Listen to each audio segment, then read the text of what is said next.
Pines looked at him like he'd just suggested they both sit down and politely reason with 16 armed lunatics. Yeah, nah. Kenny did not turn around. His eyes stayed locked on the men advancing down the corridor from both ends. Pines. I heard you. Go. Pines rolled his shoulders and reached beneath his jacket. A compact blade snapped open from the hidden sheath along his forearm with a cold metallic click. It was not a noble weapon, not ceremonial, not pretty. It looked like something made for alleyways, locked doors, and decisions that had to be made fast. Funny thing about that, Pines said, stepping back until his shoulders nearly touched Kenny's. I've known you since you were a quiet little psycho throwing training knives at tree bark. If I leave now, your mom haunts me, my old man disowns me, and you probably survive anyway and get weird about it later. Kenny finally glanced sideways. Pines smirked. So no, I'm staying. The corridor lights pulsed red overhead. 16 men now filled both ends of the hallway. Some had knives, some had stun batons, 2 carried compact shot cannons, 1 had a hooked chain wrapped around his arm. Another had a welding mask lowered over his face and a serrated machete buzzing with heated teeth. They were not moving like random bounty-hungry idiots anymore. Not entirely. Different colors, different patches, different weapons. But their spacing was too clean. Their eyes kept flicking to one another. They knew the angles. They knew where Kenny and Pines could run. Pines noticed, too. That's not a bunch of hungry dogs, he muttered. That's coordinated. Kenny's dagger lowered slightly. Yes. The large man with the shock baton grinned. Smart boys. Pines clicked his tongue. Mate, you've got about 3 seconds to walk away before this gets embarrassing. The man laughed. For who? Kenny moved first. Nobody in the corridor saw the beginning of it properly. 1 second, he was standing with a single dagger held low beside his thigh. The next, the nearest attacker's throat opened in a red line so clean it looked drawn onto him by light. The man dropped before his weapon hit the floor. 16 became 15. The corridor exploded. 2 men charged Kenny from the left. One came high with a baton, the other low with a curved knife aimed at Kenny's ribs. Kenny stepped inside the baton swing, let it crack against the wall behind his head, and drove his dagger up beneath the first man's jaw.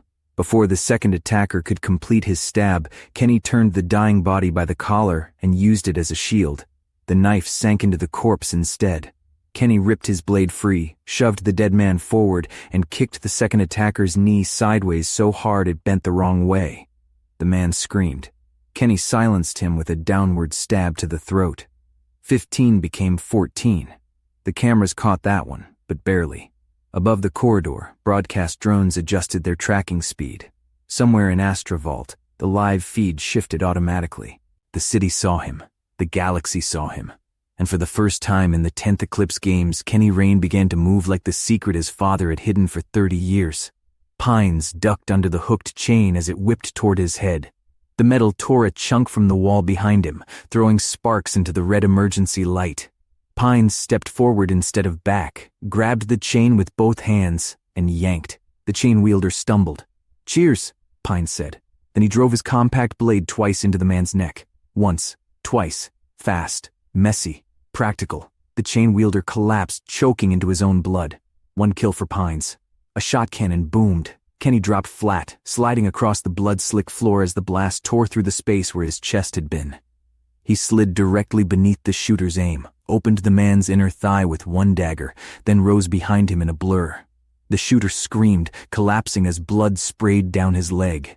Kenny seized the cannon with his free hand, twisted the man's wrist until bones cracked, and angled the weapon toward another attacker coming at Pines from behind. He fired once. The blast lifted the attacker off his feet and threw him into the ceiling hard enough to break the light panels above. Then Kenny dropped the gun instantly, like touching it too long annoyed him. Daggers only. The broadcast replayed the move within seconds, then replayed it slower, then slower again. Still, the strike to the shooter's leg barely appeared on screen. Viewers saw Kenny fall, slide, and then the man was already bleeding. Analysts began shouting over one another. That was not a defensive fall. That was an entry slide. He cut the femoral line while under live fire. Slow it to 1/10. It's already at 1/10. Then slow it again. Back inside the corridor, 3 men rushed Pines at once. "Ah, come on," Pines snapped. The first swung a baton at his head. Pines blocked with his forearm guard and felt the shock ripple through his bones. He grimaced, stepped in, and headbutted the man across the nose. The second attacker stabbed for his stomach. Pines turned just enough that the blade scraped across his jacket instead of entering flesh. He hooked the attacker's wrist, twisted, and shoved him into the third man. Both stumbled. Pines kicked the first man backward, grabbed the second by the hair, and drove his blade into the soft gap beneath his chin. 2 kills for Pines. The third man recovered and swung a machete at him. Pines barely leaned back in time. The heated teeth clipped a lock of his hair and hissed as they passed his face.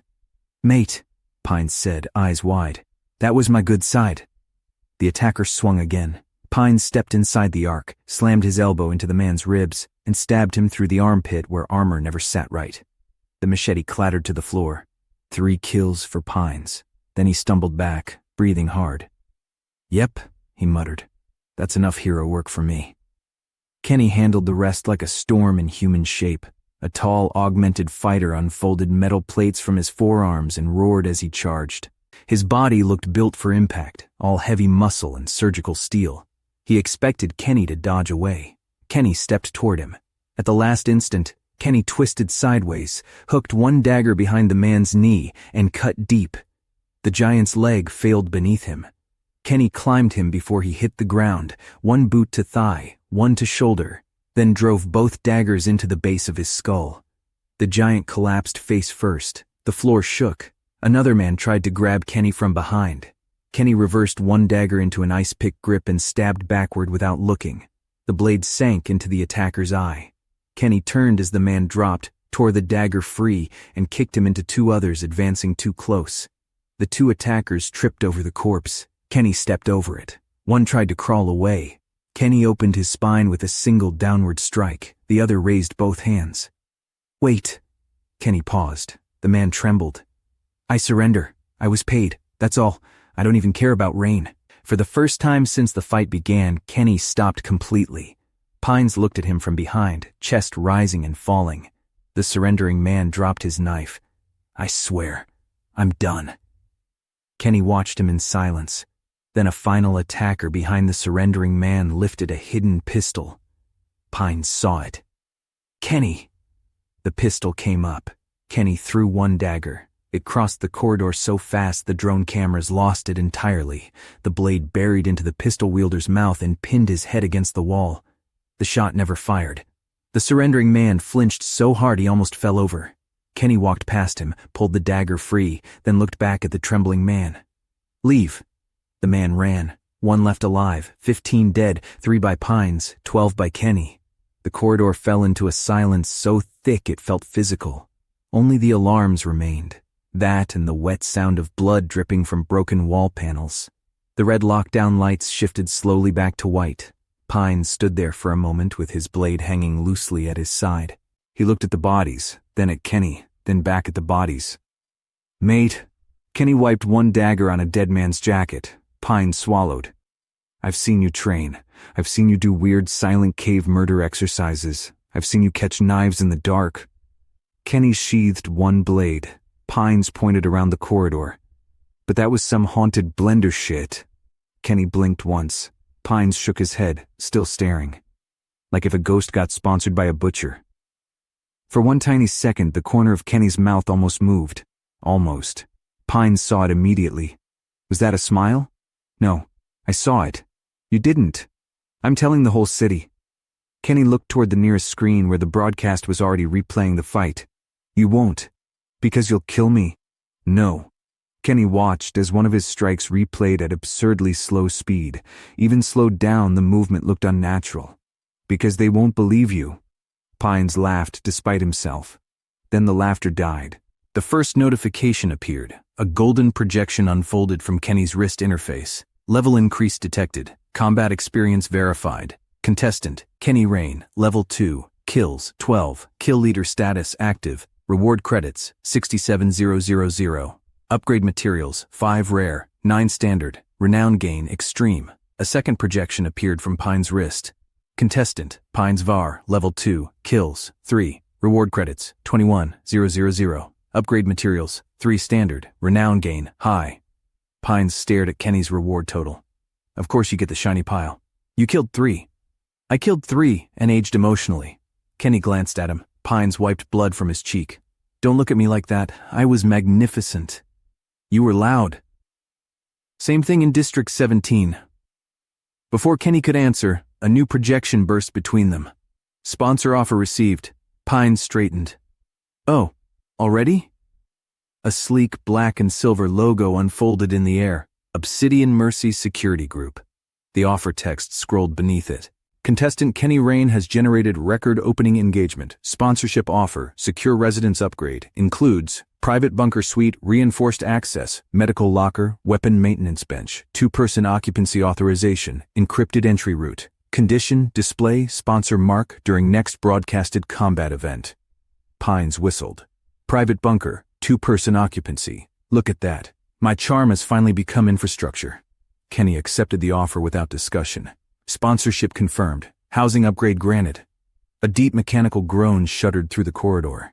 At the far end, behind a false concrete wall, a hidden elevator bay opened. Black steel doors slid apart, revealing a clean interior lined with sponsor lighting. Pines stared. They built rich people bunkers into the murder slums. Kenny walked toward it. Of course they did. Yeah, fair. They entered the elevator together.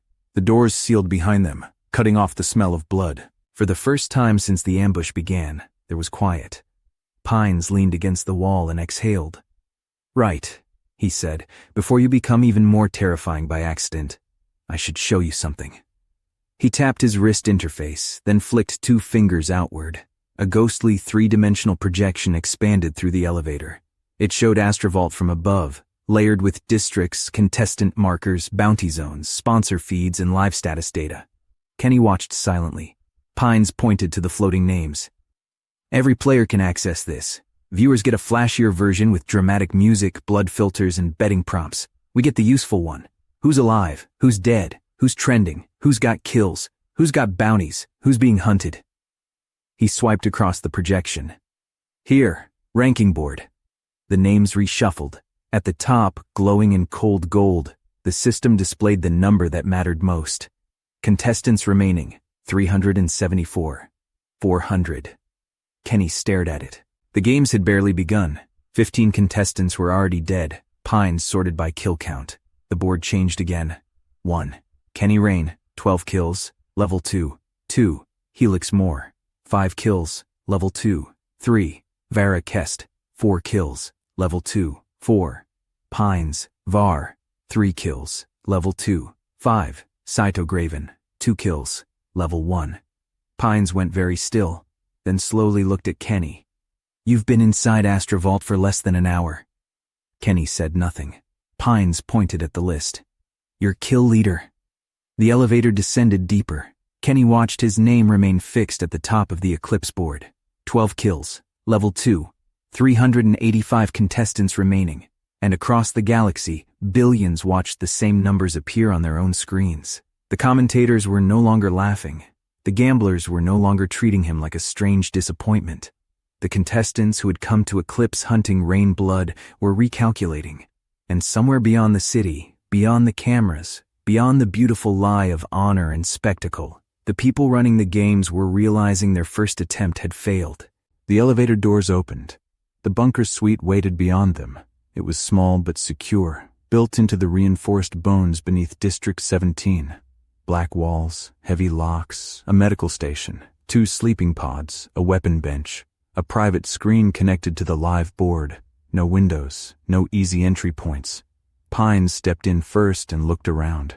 Well, he said, dropping onto one of the sleeping pods with a groan. Not bad for surviving a hallway full of sponsored dickheads. Kenny entered behind him and looked at the screen. His name still glowed at number 1.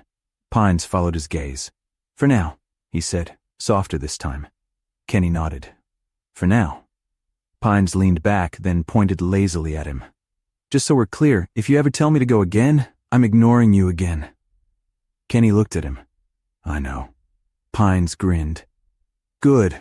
Progress. Then the bunker screen flickered. A live replay of the fight began again. this time slowed to 1/40th speed. Even then, Kenny's blade looked like a shadow cutting through light. Pines stared at the screen for a long moment, then shook his head. "Haunted blender," he muttered. Kenny turned away from the projection and began cleaning his daggers. Outside, Astrovault roared. Inside, the first alliance of the 10th Eclipse games was born.